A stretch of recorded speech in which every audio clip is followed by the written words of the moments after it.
शंखनाद की शुरुआत आज प्रयागराज में चल रहे महाकुंभ से एक चौंकाने वाली खबर से हम कर रहे हैं। कभी फिल्मी पर्दे पर अपनी अदाओं का जलवा बिखेरने वाली अभिनेत्री ममता कुलकर्णी अब महामंडलेश्वर बन गई हैं। बस अब से कुछ ही देर पहले ममता कुलकर्णी ने प्रयागराज में पिंडदान किया, किन्नर अखाड़े के विधि विधान के साथ पूजा अर्चना की, मां गंगा में पवित्र स्नान किया और उसके बाद ममता महामंडलेश्वर बन गई। ममता का नाम अब बदल दिया गया है। ममता कुलकर्णी अब श्री यामिनी ममता नंदगिरी जी के नाम से जानी जाएंगी।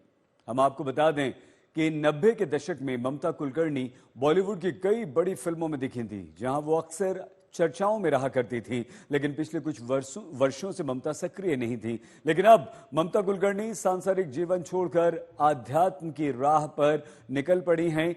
वो ममता कुलकर्णी जो अपनी फिल्मों से युवाओं के दिलों की धड़कन बनी थी, अब वो सन्यासिन बन चुकी हैं। अब वो महामंडलेश्वर हो गई हैं। उन्होंने पिंडदान किया, उन्होंने आध्यात्म की राह पर पवित्र कुंभ में पवित्र स्नान कर अपना नया सफर शुरू किया, जिसको हम लोग बोलते हैं कि पट्टा गुरु।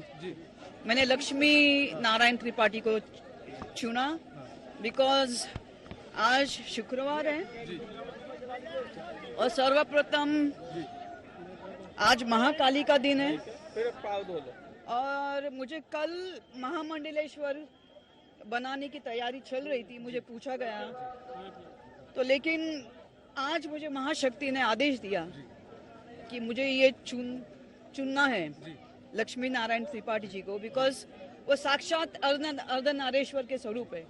और इससे बड़ी मेरे लिए क्या उपाधि हो सकती है कि एक अर्धनारेश्वर के हाथ में मेरा मेरे पट्टा अभिषेक हो रहा है। दूसरा सवाल ये है कि जिस तरीके से देखा जा रहा है, जो मीडिया इन्फ्लुएंसर है, चाहे आईटी बाबा कर ले, चाहे हर्षद कर ले, आप भी महाकुंभ में आस्था के समागम में किस तरीके से सराबोर है, क्या उसी का ये नहीं सराबोर नहीं। मैंने तो 2000 से मेरी तपस्या शुरू की। आज मुझे 23 साल हो गए ध्यान तप, और ये जो महामंडलेश्वर की उपाधि होती है, ये मेरी काफी मेरी परीक्षा ली गई। परीक्षा ली मेरे अभ्यास की। 23 साल मैंने क्या तप किया, मैं ध्यान क्या किया, तो हर प्रकार के प्रश्न से मैं पास हो गई, उत्कीर्ण हो गई, तब जाके मुझे महामंडलेश्वर की उपाधि प्राप्त हो गई। कुछ साधु संतों में नाराजगी भी देखने को मिल रही है आपकी, जिस तरीके से आपने दीक्षा ली उसके बाद काफी लोग नाराज है, मीडिया लोग नाराज है, मेरे फैंस नाराज है। उनको लगा कि मैं वापस बॉलीवुड आऊंगी, लेकिन ठीक है, जैसे ईश्वर की इच्छा। महाकाल और महाकाली के इच्छा के आगे किसी का कुछ नहीं चलता, वही परब्रह्म है। महाकुंभ में पहुंचकर कैसा लग रहा है आपको? मुझे बहुत अच्छा लग रहा है। और क्या चाहिए, त्रिवेणी संगम है उसके, और 144 साल के बाद कुछ ऐसे ग्रह नक्षत्र बन रहे हैं, इससे पुण्य और महाकुंभ हो ही नहीं सकता। तर्पण कर दिया आपने? अभी तर्पण कर दिया, पिंडदान कर दिया। आइए हम आपको प्रयागराज कुंभ में लिए चलते हैं। संजय शर्मा हमारे संवाददाता हमारे साथ जुड़ चुके हैं। संजय, ऐसा क्या होता है कि जब धन ऐश्वर्य वैभव छोड़कर प्रभु की राह पर हमारे जैसे लोग, आप जैसे लोग निकल पड़ते हैं, और यही ममता कुलकर्णी के साथ हुआ? क्या वो शक्ति होती है, क्या वो ईश्वरीय आदेश संजय होता है?